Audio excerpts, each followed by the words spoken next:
மதிமுகம் நேயர்களுக்கு வணக்கம். அரசியல் திணை நிகழ்ச்சிக்கு வரவேற்பது நான் சிலம்பு செல்வி.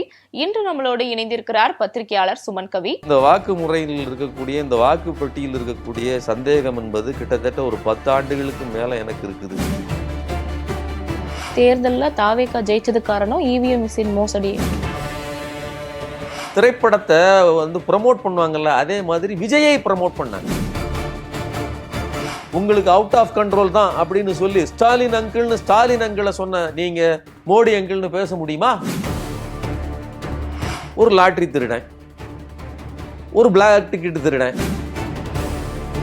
ஜோசப் விஜயை வச்சுக்கிட்டே கிறிஸ்தவர்களுக்கு மீதான தாக்குதல் நடக்கும். மயிலாப்பூர் விருப்பம் இதோ உங்களுக்காக அமித்ஷா வழங்குகிறார் ஜோசப் விஜய் அவர்களின் பாடல். விஜய்ங்கிற ஒரு போலி பொம்மையை வைத்துக்கொண்டு, ஒரு அட்டை கத்தியை வைத்துக்கொண்டு எதை வேண்டுமானாலும் கொண்டு வரலாம் செய்யலாம். ஆனால் அண்ணாவின் மாநில சுயாட்சி அப்படிங்கிற வார்த்தைக்கான அர்த்தம் என்ன அப்படிங்கிறத திமுக எதிரணி சீட்ல உட்கார்ந்து உங்களுக்கு ப்ரூவ் பண்ணும். உங்கள் சத்யாவில் குளு குளு ஏசி ஆஃபர். டயா பூஸ்டர் சுகரை கண்ட்ரோல் பண்ணும், உங்க ஆரோக்கியத்தை மீட்டு தரும். சர்க்கரையை கட்டுப்படுத்துறதுக்கான எளிமையான வழிமுறை, இயற்கையான வழிமுறை. அனைத்து மருந்து கடைகளிலும் கிடைக்கும்.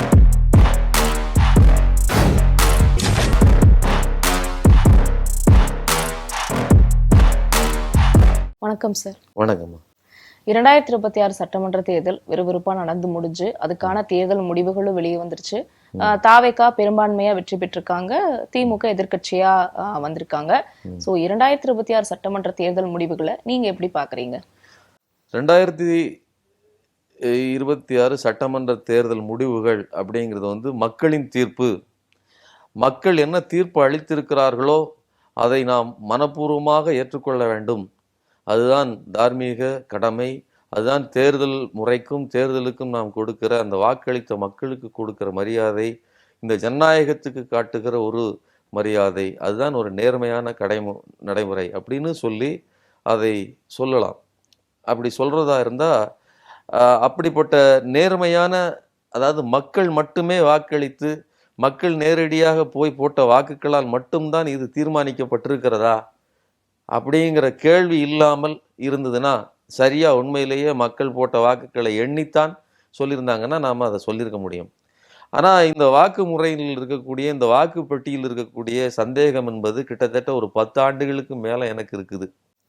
ஒருபோதும் இந்த வாக்குப்பட்டி என்னால், அது வந்த புதுசுலேருந்து 2004 அது அறிமுகமாச்சுன்னு நினைக்கிறேன். அதுக்கு பிறகு இருந்தே எனக்கு அதில் உடன்பாடு இல்லை. ஒரு குறிப்பிட்ட காலகட்டத்துக்கு பிறகு ரொம்ப தீர்க்கமாகவே அதை நான் நம்ப ஆரம்பித்தேன். 2016 இருந்தே நான் தீவிரமாக பல பேரிடமும், அந்த நேரம் நான் ஒரு பத்திரிகையாளராக கேள்வி கேட்கிற இடத்துல இருந்தேன், பதில் சொல்கிற இடத்துல இல்லை. அப்போ ஒவ்வொருத்தரையும் போய் கேமராவை வச்சு கேள்விகளை கேட்டு பத்திரிகைகளில் எழுதி இந்த மாதிரியான வேலைகள்லாம் செய்யும்போது அவர்கள் எல்லாம் ஒவ்வொரு பதில்களை, அதாவது இந்த மிஷின் குறித்த ஐயங்களை அவர்கள் தீர்ப்பதற்கு, பேசுவதற்கு அவர்கள் தயங்கினார்கள். அதுக்கு ஒரு அடிப்படை காரணம் உண்டு. இப்போ நீங்கள் ஒரு கட்சி, அது ஒரு பிளேயர்னு வச்சுக்கோங்களேன். அந்த பிளேயர் ஒரு விளையாட்டுக்குள்ளேயே இருக்கும்போது அந்த விளையாட்டினுடைய மொத்த செட்டப்பையே அவர் குறை சொல்ல முடியாது. அப்படி சொல்லிட்டாரு அப்படின்னு சொன்னால், நீ வேணா வெளியில் போ அப்படின்னு சொல்லுவாங்க. இந்த வெற்றி பெறுகிற டீம் இருக்குல்ல, நீங்கள் அது மட்டும் இல்லை, போன முறை நீங்கள் ஜெயிச்சிங்கல்ல, அப்போ இனிச்சுதா அப்படின்னு கேட்பாங்க. இப்படியெல்லாம் அதில் ஒரு நெருக்கடி இருக்குது. அப்போ திமுக மாதிரியோ இல்லைன்னா காங்கிரஸ் மாதிரியான கட்சிகள் இந்த ஓட் ஷோரி, இந்த மாதிரியான ஏமாற்று வேலை நடக்குது அப்படிங்கிறத அவர்களால் இயல்பாகவே பேச முடியாது. அப்போ வெளியில இருந்து நம்மளை மாதிரியான ஆட்கள் பேசலாம் அப்படின்னு சொன்னால், அப்படி பேசுகிற குரலுக்கு என்ன வலு இருக்குது? நான் பாட்டு பேசுகிறேன், ஒரு வீடியோ போடுறேன், ஒருவேளை என்னுடைய ஃபாலோயர் ஒரு 1,00,000 பேர் இருந்தால் கூட, ஒரு 5,000-10,000 பேர் பார்த்தா கூட அதனால ஒரு பெரிய மாற்றமும் தலைகளை நடக்க போகிறதில்ல. அந்த தைரியத்தில் தான் அவர்களும் செய்கிறாங்க. சரி, இந்த மொத்த கிரெடிபிலிட்டியையும் தாண்டி தன் கட்சி இதனால் நஷ்டமடையும், இதனால் இந்த கேமுக்குள்ளேருந்தே நமக்கு பிரச்சனை வரும்னு தெரிஞ்சதுக்கு பிறகும் கூட ராகுல் காந்தி அதை செஞ்சார். நீங்கள் மகாதேவ்புரா அப்படின்னு சொல்லக்கூடிய பெங்களூரில் இருக்கக்கூடிய ஒரு கான்சிக்வன்சியை அவர் ஆய்வு செய்து கிட்டத்தட்ட ஒரு 3-4 மாதங்கள் அந்த ஆய்வு செஞ்சாங்க. அந்த ஆய்வுக்கு கூட எடுத்துக்கொள்ளப்பட்ட டேட்டா எக்ஸல் ஷீட்டில் நம்ம ஈஸியாக ஃபைண்ட் அண்ட் சர்ச் போட்டு கொடுத்தோம்னா, இப்போ ஃபாசில் அப்படின்னு ஒரு பேர் இருக்குன்னு வச்சுக்கோங்களேன். அது ஒரு இஸ்லாமிய பேர். ஒரு இஸ்லாமிய பேர் எத்தனை இடத்துல இருக்குன்னு சொல்லி ஃபைண்ட் அண்ட் ரீப்ல சர்ச்சில் கொடுத்தீங்கன்னா வந்துடும். ஃபில்டர் கொடுத்தீங்கன்னா ஃபாசில்ங்கிற பேரும் வந்துடும். இப்படி இருக்கும்போது அதை ஒரு எக்ஸல் ஷீட்டு டேட்டாவா, அதாவது கன்வெர்ட்டபிள் டேட்டாவாக கொடுத்தீங்கன்னா உங்களுக்கு ஈஸியாக இருக்கும். இன்னைக்கு இருக்கு நாங்கள் டிஜிட்டல் இந்தியாங்கிறாங்க, நாங்கள் சந்திராயன வானத்துக்கு ஏவிட்டோங்கிறாங்க, நாங்கள் எங்கெங்கெல்லாமோ அலைஞ்சிட்டு இருக்கோம், வெளிநாடுகளே எங்களுடைய சேட்டலைட்டை பார்த்து பயந்து போகுதுங்கிறாங்க, அப்படிங்கிறாங்க இப்படிங்கிறாங்க. சயின்ஸு வச்சு நாங்கள் வந்து மாநாடுகள் நடத்துகிறோம், உலக சயின்ஸ் மாநாடு, எல்லா டெக்னாலஜியுமே எங்கள்கிட்ட இருக்குது அப்படின்னு புருடா கதை விடுகிற, டிஜிட்டல் இந்தியாவை கையில் வைத்திருக்கிற, அமெரிக்கா கூட கிடையாது நாம் டிஜிட்டலைஸ்ட் ஆகிட்டோம் அப்படின்னு சொல்லி புருடா விடக்கூடிய இந்த மோடி அரசு தான் அது வைத்திருக்கிற டேட்டாவை வந்து டிஜிட்டலாக கொடுக்க மாட்டேங்குது. அது பிடிஎஃப் கன்வெர்ட்டபிள் பிடிஎஃப் ஸ்கேன்டு டாக்குமெண்ட்டாக கொடுக்குது. அதுலேருந்து நீங்கள் எந்த இதையும் காப்பி பண்ண முடியாது. நீங்கள் அதை வந்து டெக்ஸ்ட்டாக கன்வெர்ட் பண்ணுறதுல ஆகப்பட்ட குழப்பம். அதை பிரிண்ட் எடுக்க முடியாது. அப்போ கடைசியில் என்னென்னா அதை காப்பி பண்ண முடியாது, அதை பிரிண்ட் அடித்து கையில் ஒவ்வொரு பேப்பராக வச்சு அடுக்கி வச்சுருந்தார். இந்த மகாதேவபுரா புறாவில் நடந்த தில்லுமுல்லுகளை கண்டுபிடிப்பதற்கு பல 100 பணியாளர்களை வச்சு ஒவ்வொரு பூத்தையும் தனித்தனியாக ஆய்வு பண்ணி ஒவ்வொரு பேரையும் என்ட்ரி பண்ணி அதில் சல்லடை போட்டு சலிச்சதில் சகுந்தேவிங்கிற பெண்மணியினோட பெயர் பல இடங்கள்ல இருக்குது. அந்த பெண்மணி இங்கேயும் ஓட்டு போட்டிருக்காங்க, பீகார்லையும் ஓட்டு போட்டிருக்காங்க. அந்த அம்மாவுக்கு ஒரு இடத்துல 90 வயசுன்னு இருக்குது, ஒரு இடத்துல 40 வயசுன்னு இருக்குது. ஒரு சின்ன பெயிண்ட் கம்பெனிக்குள்ள 80 பேருடைய பேர் இருக்குது. அந்த கம்பெனிக்குள்ள ஆளே அவ்வளோ இல்லை. ஒரு சின்ன வீட்டுக்குள்ள 25 பேர் இருக்கிறாங்க, அங்கே போனால் ஆள் இல்லை. இப்படியாக பல குளறுபடி. பேருக்கு பின்னாடி பார்த்தீங்கன்னா XYZ அப்படின்னு ரேண்டமான பெயர்கள். அப்பா பேர் பார்த்தீங்கன்னா அப்படி இப்படி ஒரே பேர் மீண்டும் மீண்டும் ரிப்பீட் ஆகுது. இப்படி பல குளறுபடி. ஏன்னா ஏமாத்தனம்னா அப்படித்தான் நடக்கும். சரிங்களா? அப்போ ஒரு தேர்தல் ஆணையத்தை தன் கையில் வைத்திருந்தோம்னா இப்படிப்பட்ட ஏமாற்று வேலைகள்லாம் செய்யலாம். சரி, இன்னொரு கேள்வி இருக்குது. அங்கே பதிவு செய்யப்பட்ட வீடியோ இருக்கு இல்லையா, அந்த உள்ளே போனீங்கன்னா உங்களை நாங்கள் கண்காணிக்கிறோம், நீங்கள் எதுவும் பண்ண முடியாது, சிசிடிவி உங்களை கண்காணித்து கொண்டிருக்கு, எல்லாம் ரைட்டு. சிசிடிவி ஃபுட்டேஜை எல்லாருக்கும் கொடுத்துட பகிரங்கப்படுத்திட வேண்டியதானே? அதை கொடுக்க மாட்டான். சரிங்களா? அது கொடுக்க மாட்டான். இப்படி யாருக்கு? ராகுல் காந்திக்கே இவ்வளவு பெரிய நெருக்கடி. இந்த ராகுல் இப்போ இதனால ராகுல் காந்திக்கு என்ன பிரச்சனை வருது அப்படின்னா, அவ்வளோ நம்பிக்கை இல்லைன்னா நீங்கள் ஏங்க போட்டி போடுறீங்க, பெசாமத்துக்கு விலகிருங்க. இந்த வாதத்தை தான் ஒட்டுமொத்த சங்கி மீடியாக்களும் பேசிச்சுது. ஆங்கிலத்தில் பேசினாங்க. இந்த ஆங்கிலத்தில் போயிட்டு அறிவுன்னு நினைக்கிறாங்க இல்லையா, நம்ம தமிழில் பேசுகிறவங்கள நம்மளாம் முட்டாள், அவங்கெல்லாம் அறிவாளிகள். ஆங்கில ஊடகத்துலேருந்து 4 இங்கிலீஷ் தசு புசுன்னு பேசிட்டிங்கன்னா அது உண்மைங்கிற மாதிரி பேசிடுவாங்க. சரிங்களா? அதே மாதிரி ரிப்பப்ளிக் மாதிரியான டிவிகளில் இருந்துக்கிட்டு அவங்க உருட்டுருக்கே அப்படிப்பட்டதாக இருக்கும். ஸோ இப்படிப்பட்டவர்கள்.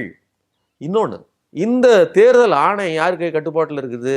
தேர்தல் ஆணையத்தை குறைந்தபட்சம் அதனுடைய ஆணையரை, தலைமை தேர்தல் ஆணையரை தேர்ந்தெடுக்கக்கூடிய ஆற்றல் யாருக்கு? 3 பேருக்கு. பிரதமர், எதிர்க்கட்சி தலைவர், 3வதாக தலைமை நீதிபதி, உச்ச நீதிமன்ற நீதிபதி. அது ஒரு அட்டானமஸ் பாடிங்கிறதுனால இன்னொரு அட்டானமஸ் பாடினால வரப்பட்ட தலைமை நீதிபதி. இப்போ கொலிஞ்சியத்தே அவங்க கட்டுப்பாட்டுக்குள்ள இருக்காது, பாஜக கட்டுப்பாடு. அந்த நிலைமை போயிடுச்சு. கொலிஞ்சியத்துக்கு அதுக்கு அட்டானமஸ் கிடையாது.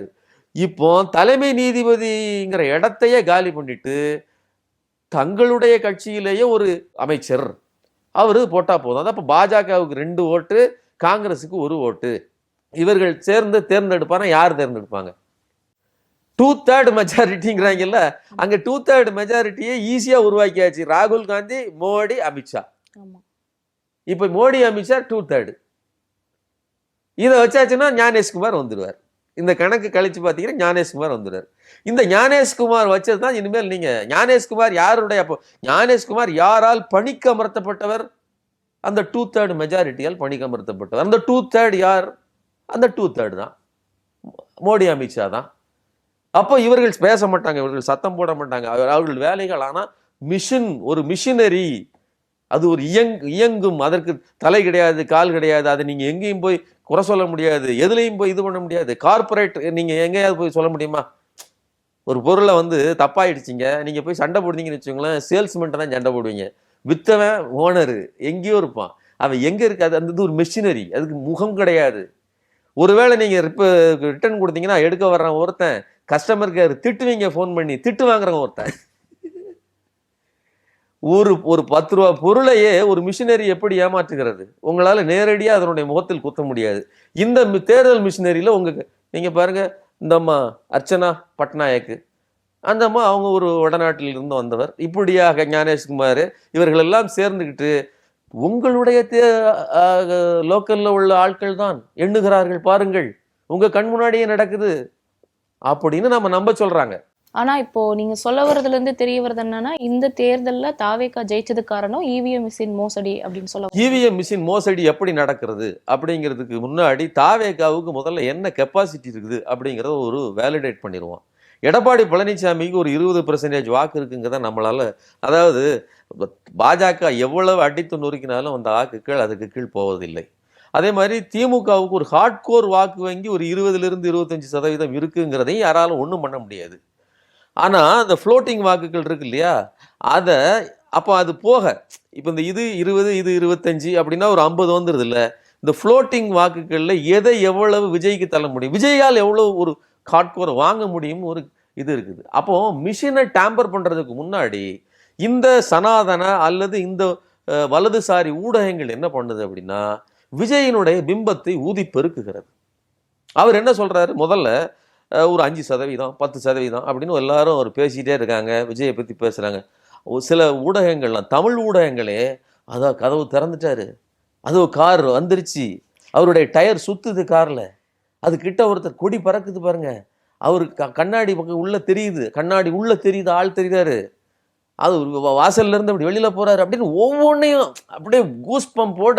அவர் ஒரு ஸ்டாரா இருக்கிறனாலதான் இவ்வளவு பெரிய ஒரு அட்டென்ஷன் மீடியாக்கள் கொடுத்தாங்களா? இல்லைங்க, நான் தான் சொல்றேன், ஸ்டாரா இருக்கிறதுனால விஜய்ங்கிற தனி நபருக்கு, அதாவது விஜய் மாதிரி அஜித்துக்கு ஒரு பாப்புலாரிட்டி உண்டு, சூர்யாவுக்கு ஒரு பாப்புலாரிட்டி உண்டு, எல்லாருக்கும் உண்டு, ரஜினிகாந்துக்கும் உண்டு. விஜய் இன்னைக்கு இறங்கி நிற்கிறாரு, விஜயை வைத்து இந்த பாப்புலாரிட்டி கூட்டுவது எப்படி? உங்க மனசுக்குள்ள நான் என்ன சொல்றேன், இன்னைக்கு இளைஞர்கள் பெருவாரியாக விஜய்க்கு ஓட்டு போட்டார்கள்னு சொல்றாங்க. இது தனித்து அவர்கள் உணர்ச்சிக்குள்ள இருந்து வரல. ஒரு திரைப்படத்தை வந்து ப்ரமோட் பண்ணுவாங்கல்ல, அதே மாதிரி விஜயை ப்ரமோட் பண்ணாங்க. இப்போ திரைப்படம் வந்து விஜய் நடித்த படத்தை ப்ரமோட் பண்ணாங்க. இந்த திரைப்படம் தேர்தல் திரைப்படத்துல விஜய்ங்கிற நபரை ப்ரமோட் பண்ணாங்க. இது யாரு பண்ணா? விஜய் மட்டும் தன் வலுவில் இருந்து, அவருடைய ப்ரொடியூசர் மட்டும் போடல, இன்னும் சொல்றது அவருடைய ப்ரொடியூசர் மோடி அமித்ஷா அவர்களுடைய, அதாவது மோடி அமித்ஷா மட்டும் இல்ல, ஒரு வலதுசாரி திமுக அப்படிங்கிற ஒரு கட்சி இருக்கக்கூடாது. இல்லையே சார், அவங்க பாஜகவே தொடர்ந்து எதிர்த்துட்டு தானே இருக்காங்க. எங்க எதிர்த்தாங்க சொல்லியிருக்காரு, அவங்க சொல்றாங்க, எங்க எதிர்த்தாங்க? அதாவது இந்த எஃப்டி ஐஆர்னு இருக்கு இல்லையா, ஆர்ஏ, அந்த ஃபாரின் டைரக்ட் மணி இருக்கு இல்லையா, அந்த பணம், அது குறிப்பாக சிறுபான்மையினருக்கு வரக்கூடிய பணம், அந்த பணம் வருவதற்கு எதிராக இவர்கள் சட்டத்தை திருத்துறாங்க. அது குறித்து விஜய் என்ன பதிவு செஞ்சிருக்கிறாரு, என்ன எதிர்த்து பேசியிருக்கிறாரு? திருப்பரங்குன்றத்தில் தீபம் ஏற்றுகிற விவகாரம், அதை குறித்து விஜயனுடைய நிலைப்பாடு என்ன, அதில் விஜய் என்ன பங்காற்றினாரு? கிறிஸ்தவர், அவர் ஒரு கிறிஸ்தவர், டிசம்பர் 26 அன்னைக்கு கிறிஸ்துமஸ் எல்லாம் அதுக்கு முன்னாடிலாம் கொண்டாடினாரு. 26 அன்னைக்கு அவ்வளோ பெரிய அடிபிடி சண்டை நடந்து கிறிஸ்தவர்கள் அடிக்கப்பட்டாங்க, துன்புறுத்தப்பட்டாங்க, பல இடங்கள்ல அவங்களுடைய சொத்துக்கள் சூறையாடப்பட்டுச்சு. விஜய் என்ன பேசினாரு? சரிங்களா, மாநில சுயாட்சி குறித்து அண்ணா வச்சிருக்கீங்க, டீலிமிட்டேஷன் வந்துச்சு, உங்களுடைய ஒரே வரியில பாயாசம், பாஜக ஒரு பாயாசம், அந்த மாதிரி எல்லாம் பாசிசம் பாயாசம் அந்த மாதிரி எல்லாம் சொல்றாரு. நீங்க அரசியல் ஓரளவுக்கு உங்களுக்கு அரசியல் தெரியும்ல, உங்களுக்கு ஒரு அரசியல் புரிதல் இருக்குல்ல, பாசிசம் பாயாசம்னு சொல்லிட்டா அது அரசியலா? அது அரசியல் நீங்க நம்புறீங்களா? இல்ல இல்ல அப்படி இல்ல. அப்ப அரசியல்னா என்ன? 2500 கோடி ரூபாய் கல்வி நிதி கொடுக்கல, 10,000 கோடி ரூபாயை நிறுத்தினாலும் பரவாயில்ல, ஏன்னா இது டெல்லிக்கு அவுட் ஆஃப் கண்ட்ரோல். இது டயலாக் கிடையாது, இது வந்து ஒரு உணர்ச்சி, இது வந்து போராட்ட குணம். இது உங்ககிட்ட எங்க இருந்துச்சு? தர்மேந்திர பிரதான் சொன்னார் இல்லையா, பிஎம் ஸ்ரீ பள்ளியை உங்களால திறக்க முடியலன்னு நீங்க கண்டிப்பா தர முடியாதுங்க அப்படின்னு அப்படி பேசுறாரு. அப்படி அவர் மூஞ்ச சுண்டுறதுங்கிறது அது யாரையோ ஸ்டாலினை பார்த்து சுண்டுறதா? இன்னைக்கு ஸ்டாலின் இல்ல, நாளைக்கு இதை விட கேவலமாக ஒரு ஒரு ஒரு லுக்க தமிழ்நாட்டின் மேல் விடுவாங்க. அந்த இடத்துல உங்களுக்கு அவுட் ஆஃப் கண்ட்ரோல் தான் அப்படின்னு சொல்லி ஸ்டாலின் அங்கிளை சொன்ன நீங்க மோடி அங்கிள்னு பேச முடியுமா? அப்போ இந்த இடத்துல எல்லாம் விஜய் ஒருபோதும் பாஜகவுக்கு எதிரி கிடையாது. இன்னும் கூடுதலா சொல்றேன், விஜயினுடைய இந்த ஹைப்பை உருவாக்கிக்கிட்டே வரும்போது அவருக்கு ஒரு கன்சாலிடேஷனான ஒரு வாக்கு வங்கி இருக்குது அப்படிங்கிற நம்பரை அவர்களால் சொல்லுவதற்கு கொண்டு வரணும்ல, ஒரே நாளில் செய்ய முடியாது. அப்போ கொஞ்சம் கொஞ்சமாக உயர்த்தி கொண்டு வராங்க, 4, 2, 10 அப்படின்னு வரும்போது இதை சொல்ல வைப்பதற்கு வசிஷ்டர் வாயால் பிரம்ம ரிஷிங்கிற மாதிரி அதை சொல்ல வைக்கிறதுக்கு பீகார் போய் பாட்னாவில் இருந்து வியூக வகுப்பாளர் பிரசாந்த் கிஷோரை கூட்டு வராங்க. எல்லாரும் தானே பிரசாந்த் கிஷோரை இது பண்ணாங்க, இதில் என்ன இருக்கு அப்படிங்கிற மாதிரி நீங்க சொன்னீங்கன்னா, கூட்டு வந்தது யாருன்னா ஆதவர்ஜுனா முந்தைய நாள் ஃப்ளைட்டு பிடிச்சி டெல்லி போய் பாஜகவினுடைய திங்க் டேங்கான அஜித் தோவலினுடைய மகன் ஷகரியா தோவலை சந்திச்சு அன்று இரவு முழுவதும் பேசிட்டு அடுத்த நாள் காலையில பாட்னாவுக்கு போய் இவரை சந்திச்சு கூட்டிட்டு வர்றாரு. நீங்க ஷகரியா தோவல்கிட்ட என்ன பேசுனீங்க, இங்க என்ன நடந்துகிட்டு இருக்குது, அப்போ இதுக்கு என்ன அடிப்படை? நாங்க இந்த கேள்வி கேட்போமா கேட்க மாட்டோமா? அப்போ எந்த டைரக்ஷன்ல வேலை நடக்க பாருங்க. ஒரு லாட்ரி திருடன், ஒரு பிளாக் டிக்கெட் திருடன், இவங்க 2 பேரும் சேர்ந்து டெல்லியில போய் கூட்டம் நடத்தி ஒரு ஷகரியா தோவலோட பேசிட்டு வராங்க. பேசிட்டு அங்க போறாங்க. நாங்க தான் சொல்லி வச்சிருக்கோம், போய் போனை போட்டு போங்க கொஞ்சம் லைட்டா பேசி விடுங்க அப்படின்னு பேசியிருப்பாங்க. அப்படியே அங்க இருந்து இவர் வராரு, வந்துட்டு பெரியார் கொள்கை தலைவர் பெரியார் மேல கையெழுத்து போட சொன்னாங்க. அவர் பெண்ணை தூக்கி போட்டு போயிட்டாரு. நீங்க கவனிச்சிருப்பீங்க. இப்படியெல்லாம் அதாவது கொள்கை தலைவர்களை கொள்கையை அவமானப்படுத்துறது எங்க இருந்தே ஸ்டார்ட் ஆயிட்டு ஆட்சியெல்லாம் அமைக்க வேண்டாம் ஆரம்பிச்சிருச்சு. இதையெல்லாம் ஏன் பேசலைன்னா உங்களுக்கு நம்பர் இல்லை, திமுக பேசல. இனிமேல் அப்படி கிடையாது ராஜா. எடப்பாடி பழனிசாமியை கடைசி நிமிஷம்ல எடுத்துக்கிட்டு இருந்தாங்க, ஏன்னா நான் ப்ரூவ்டு நம்பர். இனிமே அப்படி கிடையாது. இனிமே பார்ப்பீங்க திமுகவினுடைய எதிர்கட்சி அதனுடைய வேகம் வீரியத்தை ஒரு ஆளுங்கட்சியா நீங்க என்ன நடக்கும்னு பார்ப்பீங்க. அப்போ அப்படி நடந்தது. அவர் என்ன பண்ணாரு, 15% வாக்குகள் இருக்குது விஜய்க்கு அப்படின்னு சொல்லிட்டு போனார். இதுக்கு ஏதாவது ப்ரூஃப் இருக்குதா? எவனா கேட்டனா? ஏதாவது நீங்க ஆராய்ச்சி பண்ணீங்களா? எங்கேயாவது களத்துல போனீங்களா? ஏதாவது 2 டோர் 4 பேர்கிட்ட போய் கேட்டீங்களா? 15%. அது ஒரு விதைப்பு. இப்படியான விதைப்புகளை செஞ்சுக்கிட்டே இருக்காங்க. மீண்டும் மீண்டும் இருக்கிற எல்லா ஊடகங்களும்னா பெருவாரியான வலதுசாரி ஒரு கண்ணோட்டம் கொண்ட 4 ஊடகம் ஒரு வேலையை செஞ்சா போதும். மற்ற ஊடகங்கள் வேற வழி இல்லை. விஜய ஃபோக்கஸ் பண்ணி 4 பெரிய ஊடகங்கள் செஞ்சுட்டுனா நம்ம வேற வழி கிடையாது, இல்லைன்னு பேசணும். நம்ம திட்டுவோம், நம்ம எதிர்த்து விமர்சனம் வைப்போம். விஜய்க்கு அந்த தகுதி இல்லைப்பா, விஜய்க்கு அது எல்லாம் இல்லைன்னு பேசுவோம். அங்கோடி விஜய் அதே பாருங்க, விஜய்க்கு கணம் இல்லாமலே கூட்டம் வருது, அவருக்கு வர்றவங்க அப்படி தாவுறாங்க, அவருக்காக உயிரை கூட கொடுக்குறாங்க, அந்த பெண்கள் எவ்வளவு கிரேஸோட இருக்கு. இப்படித்தான் ஒரு அலை உருவாகுது. இந்த வேவ் சுழற்சிக்குள்ள மக்கள் ஒரு மனநீதியான ஒரு இதுல விழுறாங்கன்னா மக்களை மறுபடியும் குறை சொல்லலை. இது ஒரு சுழல், இது ஒரு பெரிய சுழலை உருவாக்குறாங்க. இந்த சுழலை விழுந்துட்டாங்க. இப்படி விழுந்தா கூட எத்தனை சதவீதம் விழுவாங்க? புதிய வாக்காளர்கள் 14 லட்சத்திலிருந்து 16 லட்சம் பேர் புதிய வாக்காளர்கள். 16 லட்சம் பேர் 18 வயசுக்கு மேல உள்ள உள்ள போட்டுருவானா? அப்படியே திரைப்படம் வெளிவந்தாலே விஜய் படத்துக்கு எதிராக அஜித் பேசிக்கிட்டு இருக்காங்க. சிவகார்த்திகேயன் படம் வந்துன்னா விஜய் ரசிகர் பேசிட்டு இருக்கிறான். சூர்யா படம் வந்துன்னா சண்டை போட்டுட்டு இருக்காங்க. அப்போ 10 குறைஞ்சபட்சம் 4 பெரிய நடிகர்னு வச்சுக்கணும், 4ல் 1 தான் உனக்கு புது நடிகர், புது இளைஞர்கள்ல. அப்போ 14 லட்சத்தில் நீங்கள் கணக்கு போட்டுக்கோங்க, சரிங்களா? ஒரு 3.5 லட்சம் பேர் தான் உனக்கு புது இதுவே. சரி, 18லிருந்து 30 வயசு வரல உள்ளவர்கள் ஒரு 1.5 கோடி பேர். அதுவே ஒரு நல்ல நம்பர் தான். அந்த 1.5 கோடியிலையும் இதே நம்பர் இதே தானே, 4ல் 1 தானே. அப்போ ஒரு 50 லட்சம் பேருங்கிறது அதிகபட்சம். அவர்கள் இன்ஃப்ளூயன்ஸ் பண்ணி எப்பா நீ போடுன்னு அவங்க அப்பாவை கழுத்தை பிடிச்சி அவங்க ஏதாவது சொல்லி போட வச்சிருந்தா கூட அது ஒரு 25 லட்சம் 75 லட்சத்தை நான் சொல்றது அதிகபட்சமா சொல்றேன். 70 லட்சம் 75 லட்சத்தை தாண்டது கஷ்டம். இதுக்கு மேல கிடையவே கிடையாது. நான் சொல்றது இதுக்குள்ள பெண்களும் அடக்கம். நீங்க தான் 30 வயசு இளைஞர்கள்ன்ற வார்த்தையை சொல்லிட்டாலே அதுல பெண்கள் உண்டு. இன்ஃப்ளூயன்ஸுங்கிறது வந்து அப்பாவை மட்டும் பண்ண மாட்டாங்க, அம்மாவும் பண்ணுவாங்க, அதுலேயும் பெண்கள் உண்டு. அப்போ பெண்கள் இதில் கிடையாதுன்னு இல்லை. அப்போ கூட்டி கழிச்சு பார்த்தாலுமே 1 கோடியை விஜய் தொட்டிருக்க வாய்ப்பே இல்லை. அப்போ ஒரு 24% அதிகபட்சமாக சொல்கிறேன் நான். 20 இதெல்லாம் கூட்டி கழிச்சுன்னா 20 கீழே தான் வரும்.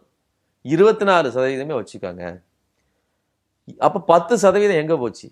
அந்த 10%க்கு தான் நான் இந்த திருட்டு இந்த ஓட் ஷோரியை நான் சொல்கிறேன். என்ன அப்படின்னா, இந்த மிஷினை நாம நம்ப முடியாது. ஏன் நம்ப முடியாது? சிம்பிளா சொல்றேன். இதை எப்படி ஏமாற்ற முடியும்? அதாவது பிசிக்கல் ரம்மி விளையாடுறீங்க, 13 கார்டை ஆளுக்கு 3 பேர் போட்டு விளையாண்டுட்டு இருக்கிறோம். நான் உங்களை எப்படியெல்லாம் ஏமாற்ற முடியும்? ஒன்று, உங்கள் கையில் என்ன இருக்குன்னு நான் பார்க்கலாம். அங்கே ஓடி கண்ணாடியை ஒன்று வச்சுக்கிட்டு நான் உங்களுடைய கார்டை நான் நோட்டம் விட முடியும். உங்கள் பின்னாடி இருந்து ஒருத்தர் யாருக்காவது எனக்கு சமிக்கை காட்ட முடியும். அது போக என் கையிலேயே ஒரு எக்ஸ்ட்ரா 2 கார்டு வச்சுருக்க முடியும். ஆப்ஷன்ஸ் எத்தனை என்கிட்ட? மொத்தமே 3 ஆப்ஷன் தான். இந்த எக்ஸ்ட்ரா கார்டும் கூட இங்கே சேர்ந்தா தான் உண்டு. உங்களுக்கு கையில் இருக்கிறத நான் கையை பிடிச்சி மாற்றக்கூட முடியாது. உங்களுக்கு வந்துருச்சுன்னா வந்தது தான்.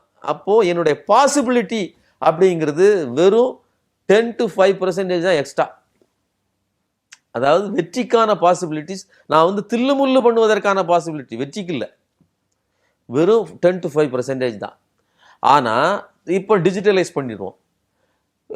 எல்லார் கையிலையும் கம்ப்யூட்டர் இருக்குது. நீங்கள் அங்கே உட்காந்துருங்க, நான் இங்கே உட்காந்துருக்கேன், இன்னொருத்தர் உட்காந்துருக்கிறாரு. நாம் ஒரு ஆப்புக்குள்ளே விளையாண்டுட்டு இருக்கிறோம்.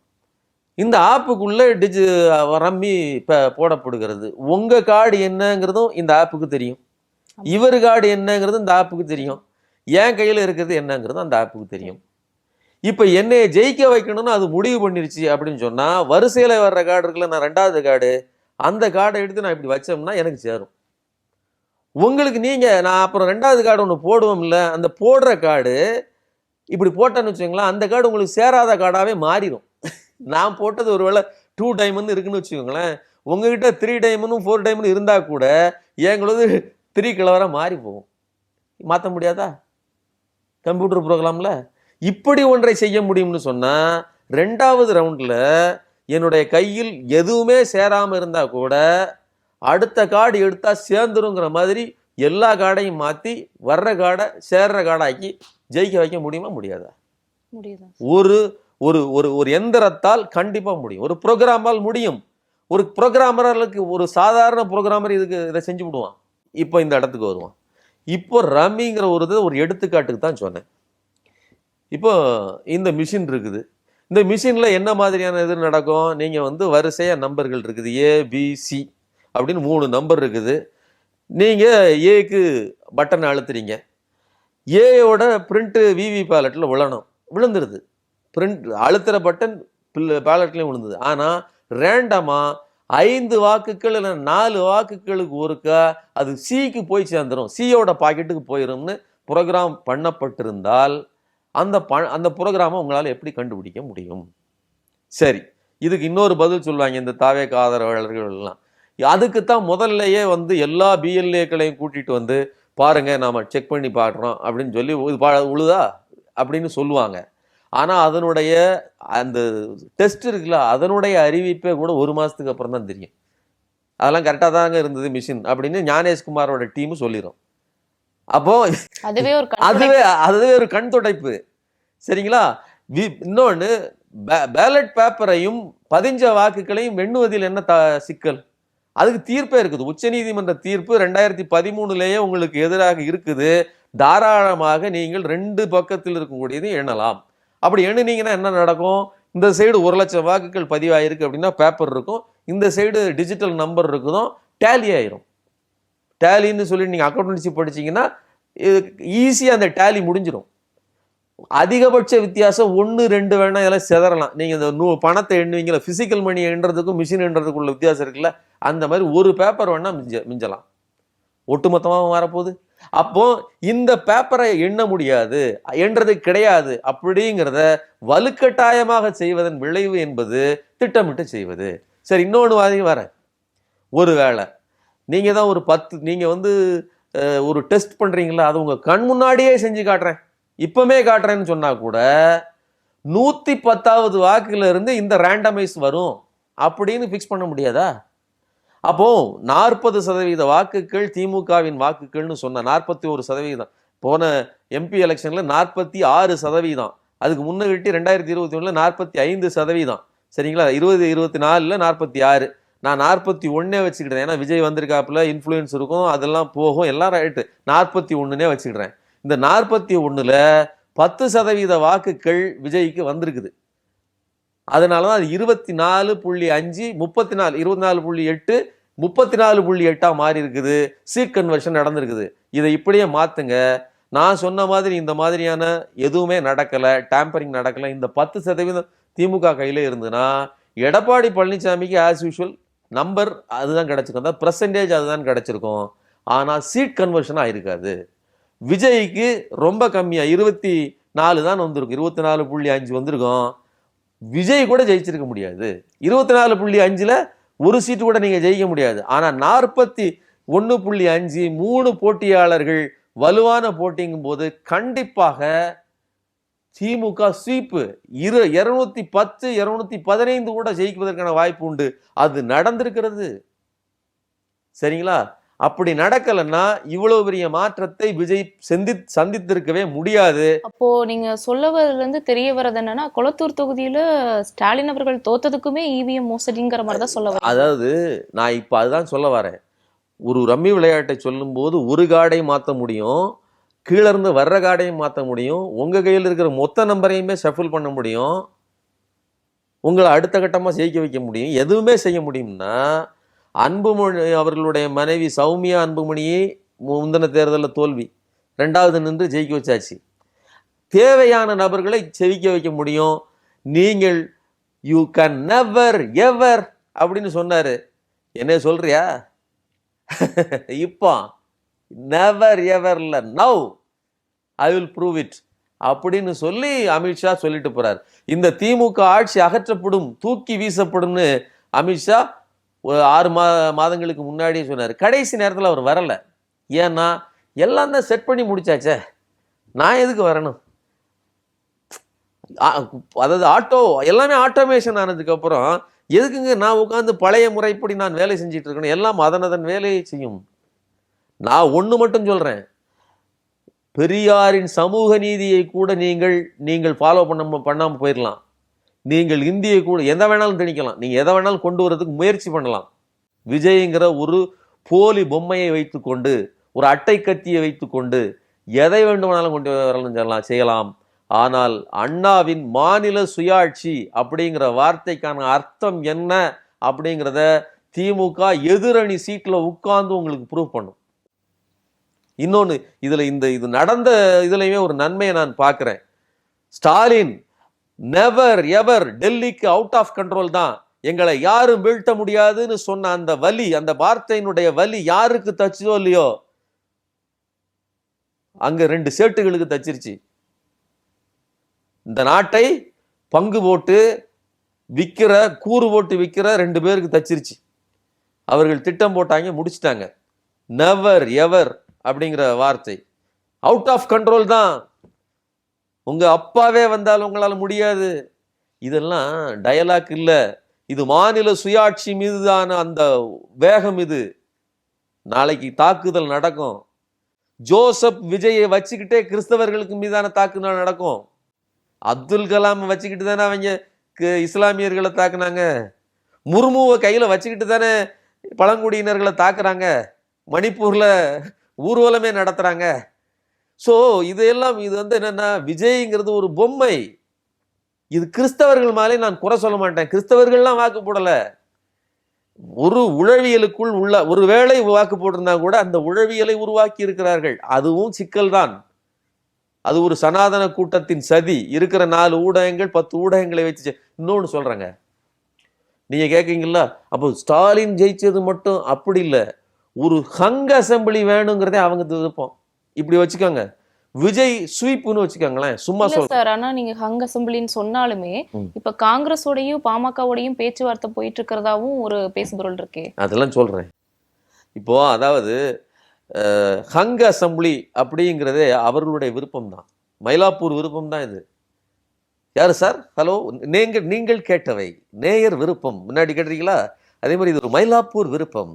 இதோ உங்களுக்காக அமித்ஷா வழங்குகிறார் ஜோசப் விஜய் அவர்களின் பாடல் அப்படிங்கிற மாதிரி தான் இங்கே போயிட்டு இருக்குது. விஜயே இப்போ நீ இறக்கி விட்டாருக்கீங்க. ஏன் இப்போ நீங்கள் உலகத்திலே பாருங்க, ஜோசப் விஜய்னு அடி வயிற்றிலிருந்து வெறித்தனமாக கொந்தளித்தது இதே மயிலாப்பூர் ஹெச் ராஜா தான். இன்னைக்கு விஜய் ஜெயித்ததை புன்முறுவலோடு கொண்டாடுகிறாரு. அப்படியே அப்படி பேரானந்தம் அவர்களுக்கு. விஜய்க்கு அவ்வளோ ஆற்றல் இருக்குது. பேசுறது யாரு? களத்தில் வீடு வீடாக சென்று ஒவ்வொரு வீட்டிலையும் எத்தனை என்னென்ன வாக்குகள் இருக்குன்னு கேட்ட எந்த ஏஜென்சியும் எந்த நபருமே விஜய்க்கு இப்படிப்பட்ட இது வந்ததுன்னு சொல்லவே இல்லை. இன்க்ளூடிங் விஜயே சொல்லல. விஜய் கட்சிக்காரர்களே வெளியில சொல்லல. இல்ல, நாங்க இவ்வளவு சண்முகம் கூட சொல்லியிருந்தாரு, விஜய் சிஎம் ஆகும்னு சொன்னா அவரே நம்ப மாட்டாரு. நாங்களே நம்பலன்னு சொல்லி விஜய்க்கு ஓட்டு போட்டவங்களே சொன்னாங்க நாங்க இவ்வளவுலாம் நடக்கும்னு. ஆனா இங்க ஒரு தொங்கு அரசாங்கம் தான் வரும் அப்படின்னு யாரு கணிக்கிறா? வட இந்திய ஊடகங்கள் கணிக்குது. அதுவும் விஜய் ஸ்வீப் எடுப்பாருன்னு சொல்லி பல கருத்து கணிப்புகளில் எக்ஸாக்டா யாரு சொல்றாரு? உங்களுக்கு ஆக்சிஸ் மை இந்தியா சொல்லுது, பிரவீன் குப்தா சொல்றாரு. பிரவீன் குப்தா 80-85 தேர்தல்களை கண்டவர். 80-85 தேர்தல்னா அவர் வருஷம் அப்படி இல்லை, 5 வருஷத்துக்கு இல்லை, ஒவ்வொரு மாநில தேர்தல்கள் சின்ன சின்ன இந்தியா முழுவதும் அவர் சொன்னா நடக்கும். எப்படி நடக்கும்? அவங்க மிஷினு, அவங்க அமித்ஷா மோடிஜி அவங்க சொன்னாங்கன்னா நடக்கும். இனிமேல் தேர்தல் நடத்த வேண்டியதில்லை. பிரவீன் குப்தா வீட்டுக்கு எல்லாரும் போங்க, அடுத்து முதலமைச்சர் யார் வருவாங்க, எத்தனை % வருவாங்க, நம்பர் சொல்லுங்க ஐயா அப்படின்னு சொன்னீங்கன்னா அவர் தட்டுவாரு. அதே மாதிரி சில ஜோசியர்கள் இங்கே இருப்பாங்க, அவங்க சோழி ஓட்டுட்டு உங்களுக்கு சொல்லுவாங்க. கிட்டத்தட்ட எல்லாமே மேட்ச் ஆகும். அவரை நீங்க பதவி பிரமாணத்துக்கு யாரோ அந்த கவர்னரை கூப்பிட்டுறலாம். ஏன்னா வேற வழியே கிடையாது. இங்கே இந்த தேர்தல் மெக்கானிசத்துக்குள் அவர்கள் ஓட்டை போட்டிருக்கிறார்கள் அப்படிங்கிறது உறுதி. இன்னொன்னு திமுகவுக்கு சொல்றேன், மகாதேவபுராவில் ஒரு கான்சிக்வன்சிஸை எடுத்து நீங்க அதை ஆய்வு பண்ணாரு. திமுக 234 தொகுதிகளையும் மீண்டும் ஒரு சல்லடை போட்டு சலிச்சு எத்தனை பேர்கள் ஏமாற்றப்பட்டிருக்குது, டபுள் என்ட்ரி எத்தனை, எப்படி எந்த திசையில் அது மாறி இருக்குது, எல்லாத்தையும் நீங்க இது பண்ணணும், சல்லடையா சலிக்கணும். வேலையே இதுன்னு சொல்லி பல பேரை வேலை போடணும். 5 வருஷம் ஆனாலும் சரி. ராகுல் காந்தி மாதிரி தனியாக ஒரு நபர் உட்கார்ந்து அதை விளம்பரப்படுத்தக்கூடாது. நித்தம் அது பற்றிய டேட்டா வந்துகிட்டே இருக்கணும். இந்த எலெக்ஷன் கமிஷன் இந்த அமைப்பு மேல் மக்களுக்கு கிடையாது, நம்பிக்கை இல்லை அப்படிங்கிறத திமுக உருவாக்கணும். ஏன் அப்படின்னா அப்படி செஞ்சால் மட்டும்தான் அவங்க தன்னை ப்ரூவ் பண்ண வேண்டியிருக்கும். நீங்க ஒரு நெருப்பை உருவாக்கி நீ உன்னை சுத்தப்படுத்தி காட்டு அப்படின்னு சொல்லி நீங்க சொன்னா மட்டும்தான் அவங்கள இது பண்ணுவாங்க. அது இல்லாம ஒவ்வொரு முறையும் நீங்க தேர்தலில் குதிச்சு நீங்க உங்களுடைய கற்பை நிரூபிங்கன்னு சொல்லி அவங்க நெருப்பை மூட்டி உங்களை உள்ள தள்ளுவாங்க.